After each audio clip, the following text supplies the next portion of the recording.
Yn y flwyddyn mis Chwefror ac oedd hi'n dywydd oer iawn, dwi'n cofio, oedd hi'n ddwrnod ofnadwy oer. Ac oedd y llond bus wedi dod lawr o Fangor at myfyrwyr nawr, myfyrwyr Aberystwyth oedd yn rhaid yn lan o'r de o Gaerdydd o Ferthyr Tydwyl ffwrna i'r rali fawr ma'n Aberystwyth. A dyna beth o'n i'n mynd i wneud oedd gorchuddio swyddfa bost yn y stryd fawr a phosteri.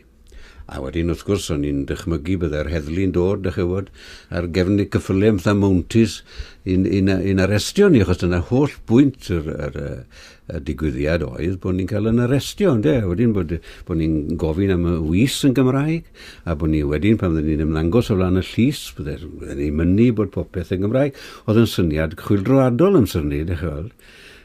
Ond wrth gwrs, ath pethau'n fflat, oedd na ddim sôn am yr heddlu, ac oedd hynny fwriadol. O'n nhw wedi penderfynu bod nhw'n mynd i adael y peth chwthu i blwc, a wedyn bydden ni gyd yn mynd adre a'n cynffonau rhwng yn coesau, wedi colli'r dydd. Ond dim dyna beth ddigwyddodd.